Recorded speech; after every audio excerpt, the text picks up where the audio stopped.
Hi everybody, I'm Sham.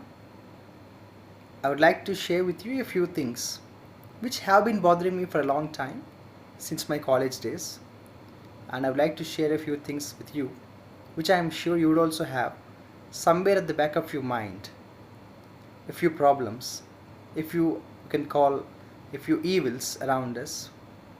The purpose of sharing these with you is like any other common man, I am also looking forward to finding the possibilities to resolve them, or at least try to support someone who comes forward to resolve them. We should definitely worry if the society comes to a conclusion about corruption and bribery that they can't be completely eradicated. I remember a conversation which I had with a wonderful person a few years back who was highly qualified and educated and a very well off person about the corruption and bribery. And the end of the conversation from his side was that it can't be completely eradicated because the problem is with the people, and when the problem is with the people and the people are in huge number, we can't really do much about it. And the argument from my side was it is possible, because anything is possible with the right ideology. And I'm sure this conversation is not new, because at times you all also would have with somebody this similar kind of conversation about the corruption and the bribery, and at times you get to hear the same argument from others that it is only a daydream to imagine the society, to imagine the world with zero corruption and zero bribery. But we should definitely worry if the society comes to a conclusion that corruption really can't be eradicated. We should worry about it. And number two, we should worry if the caste of a person really dominates the humanity, if the caste decides the character, if the caste plays a prominent role in the entire career, in the entire life of anybody. In that matter, the caste is really deciding someone's livelihood. Yes, doubtlessly, it is the job of every human to make sure that the economically backward sections are to be encouraged enough, but not at the cost of the mere caste. Because the fact is, even after so many years of independence, today reservations are based on caste. Despite the fact that the intent of reservations was entirely based on, I think, the economical status. But this is definitely a big problem. Today people call it a very complex issue, and some say it is a very sensitive issue. I am not the first person to debate on it, or I am not going to be the last person to say this. However, again, we should worry if this scenario continues in the coming generations also, where the politicians can't do much about it because they know that if they try to make any reform in this, they lose the votes. So the politicians blame the people for that, and the people blame the politicians. So we should definitely worry if this mudslinging continues in the most essential concerned areas like reservations and caste system. We should definitely worry about it. Number three, we should worry if the people see the politician's job done as a kind of charity. We should worry if the people consider a very important work being done by a politician or a ruler of a state or a country as a great help to the society. I think this scenario is not a good sign for the progress of any country, especially India. Because in India we see that very often people admiring a politician because he has done his work. I think it is a big problem when we do our work and we consider that as an achievement.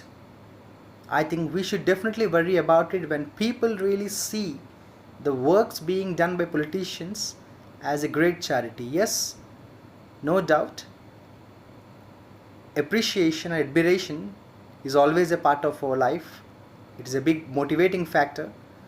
However, having said that, every person has some roles and responsibilities which are to be fulfilled. At times, we can't consider them like charities. So this has to really change, and we should worry if this scenario continues, which is very close to politics. And number 4 is about the youngsters and the youth, which when I was thinking about what is a major concern, I find one thing. We should worry if the youngsters or the youth do not read the biographies of the greatest people who have ever lived on the earth. We should worry if the students or the teenagers or the youngsters don't read books which give them the right ideas, the right ideology, the right knowledge to speak on an issue or to come to a conclusion, to decide something, to support somebody. Yes, definitely we have to attribute this to the technology. I'm sure the mobile phone has completely killed, or the television has completely killed a habit of book reading. But even now I remember how much excited I was when I was reading a few biographies of wonderful people who lived before us, and how much happy I was when I got to really know how dare some of the freedom fighters were, how dare some of the wonderful politicians were in their decision making. And the sacrifices being made by so wonderful people is, I think, in no way comparison to the people that we see today. And yes, definitely youngsters or the students have to make sure that they really get good knowledge, because the youth without the proper knowledge will definitely not make a good country in the coming decades, because today's children are tomorrow's citizens, and definitely good knowledge is a strong basement. So we should definitely worry if the youngsters or the students or the teenagers don't try to gain the right knowledge, not just by a mere dependence of the internet. So we should definitely worry about it. And then number 5, we should worry if the society doesn't learn from its mistakes. I think number 6 is something which I have already shared with you before. We should worry if the economy of a country relies very much on the weaknesses of the people, may it be any kind of alcohol or drugs or whatsoever.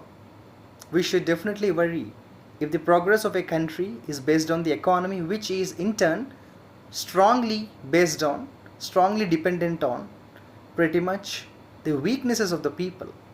I think if that is how the economy has to grow, if that is how a nation has to progress, I can definitely call it a big failure or a big moral failure. And I think the other one, I strongly believe that we should worry if the scenario where the government comes forward to help the people by giving them compensations after a big tragedy happens, we should definitely worry about it. It has been a common thing for a long time. Whichever political party, that really doesn't matter. What matters the most is, what hurts the most is, what is the point if the government really comes forward and tries to compensate the people through monetary terms, when the government itself is definitely or directly or indirectly responsible for a big loss. I think if this scenario doesn't really stop, we should worry about it. I think the best example is a recent disaster that took place in the LG Polymers, where some lives are gone. Now nobody knows who is responsible. We should definitely worry about it. And then I think we should worry if the voters during the elections, if the voters are in such a situation where they try to compare the political parties to vote with the criterion who is less corrupted. rather than who is not corrupted. And I think we should definitely worry if the voters are far emotionally connected to the politicians rather than being more rationally connected. I think pragmatism is the need of the hour, especially in Indian political system, rather than being emotionally connected. Yes, emotions are quite important, but not at the cost of the practicality, not at the cost of somebody's rational. So we should worry about it. And then definitely we should worry if the government's very common norm of directly giving the money to the people continues.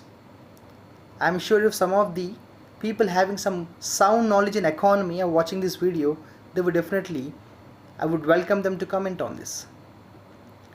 I think I remember a conversation in a train a few months back between two people about their own political interests. One belongs to one political party and the other one has interest in another political party, and the conversation on the same point. They were talking about how much money the politicians promised to give to the people, and it's like an auction. He says my ruler promised X and the other one says my ruler promised X plus Y, and I wonder whose money who is giving to whom. Yes, no doubt there are some people who deserve it. There are some people who are in the need. They need support, they need encouragement, they need financial backup, no doubt about it. However, the biggest problem is there are no proper parameters to measure who is poor and who is rich. Again here, majority of the people, I can say, are themselves, I think, very much involved in this, and the income is a big problem. The income certificate is a big problem. So we should worry if this doesn't really change. And finally, we should definitely worry if we don't do anything to curb the indignity, lot of obscenity, I can say vulgarity, lot of negativity everywhere around us, especially in the social networking sites like Facebook and YouTube, the language being used by the people. I think we should definitely worry about it if this really doesn't stop. Be it the language or be it, I can say, the standard of the news that we see being circulated. Hardly to believe, it's very hard to believe whether it is a real news or a fake news. So sad about it. I think the latest example which I can quote here is a boys' locker room. It is a big tragedy when we talk about students who are lesser than 15 years of age are talking about girls and also having conversations on how to rape them. I think definitely it is not the failure of those students and it is not the failure of their parents, it is the failure of the society. We should definitely worry if the society doesn't really collectively do something to curb this much of vulgarity, obscenity, or I can say pornography, which is so common everywhere in the mobile phones. Yes, I'm sure most of these are usually termed sensitive issues. The problem is most of the important things are termed very sensitive, and most of the unimportant things I can say are very much pretty discussed. I think this scenario is a big problem we should worry about. And the purpose of my sharing this video is not to simply remind you of the same things which you already know. I am sure that when good ideas are shared, they become really better, and then the best and the strength of these ideas are really to be shared, because I'm one of those who believe that the silence of a good person is more dangerous than the violence of a bad man. Correct? So I really welcome some of you who can also share your ideas on any of these issues. Of course I know that most of these issues are actually wide in context, and every issue I think really entails a lot of debate. But what I'm saying is, yes, a lot of work has to be done And yes, having said all this might sound pessimist, but I'm not. I'm absolutely positive, and even now, I'm very hopeful that the coming generation, the coming days, the coming decades would definitely see a better change, and the world progresses with the best morality. Thank you.